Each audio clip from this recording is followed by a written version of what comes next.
15 years ago, this committee held a hearing looking for solutions to protect members of the military and their families from abusive lenders that went out of their way to target service members.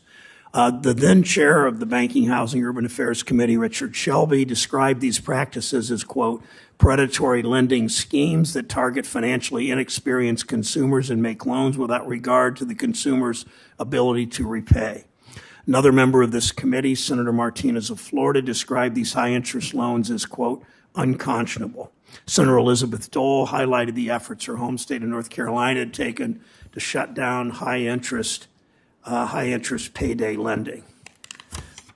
Following that hearing, a bipartisan consensus emerged. Congress passed the Military Lending Act, which President Bush signed into law in 2006.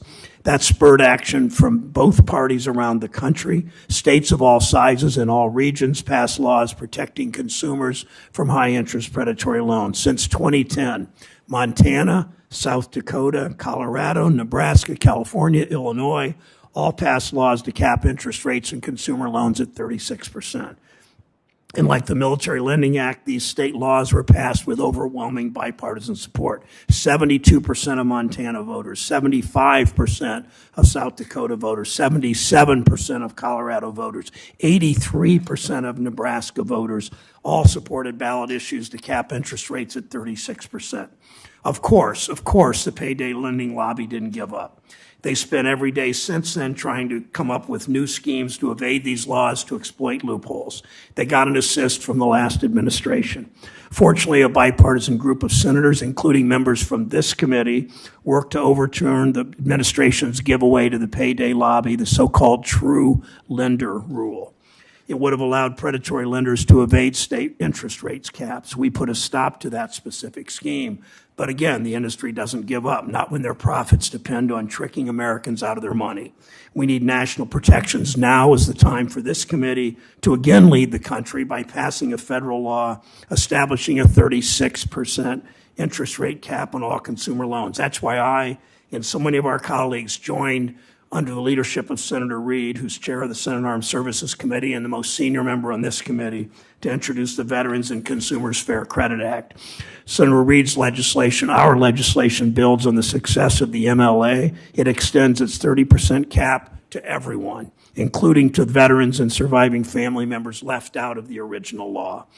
This act is supported by more than 100 consumer, community, civil rights organizations, as well as military and veteran service organizations. This bill is also supported by a broad coalition of faith and organizations, including the Southern Baptist Ethics and Religious Liberty Commission, the National Association of Evangelicals, the National Baptist Convention, the National Conference of U.S. Conference of Catholic Bishops.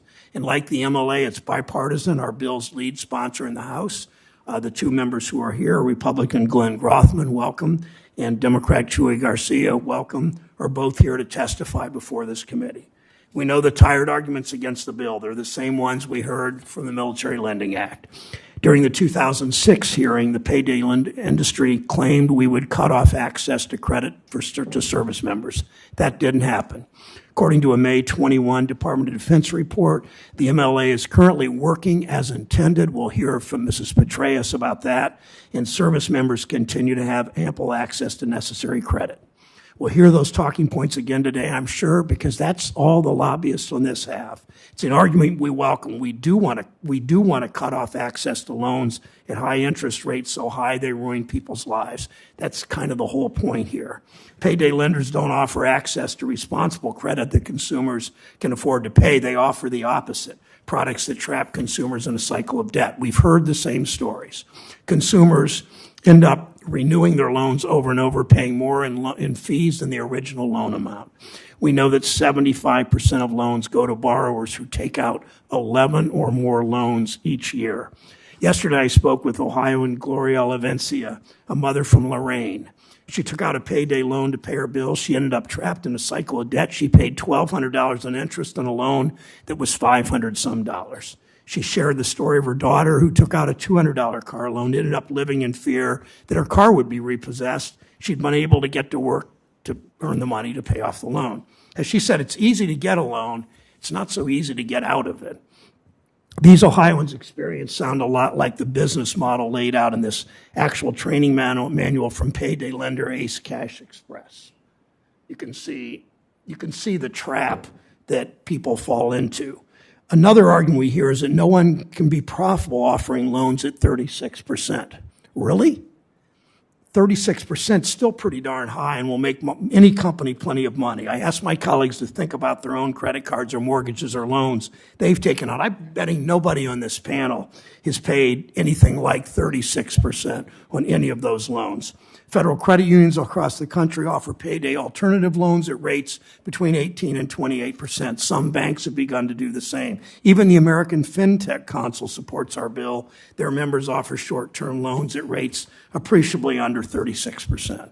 15 years ago, Republicans on this committee described high-interest payday loans as predatory and unconscionable.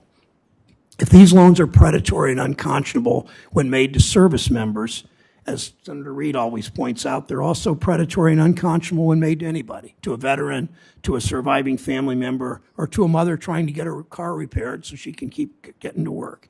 Our committee took bipartisan action to protect service members. I'm optimistic we can do that together to protect all Americans we serve from debt traps. And in closing, I'd like to enter in the record letters in support of the Veterans and Consumers Fair Credit Act from the Faith and Just Lending Coalition, the American FinTech Council, the Military and Veterans Service Organization, and a coalition of 188 consumer, community, civil rights, labor, and small business organizations. Without objection, those will be entered in the record. Senator Toomey.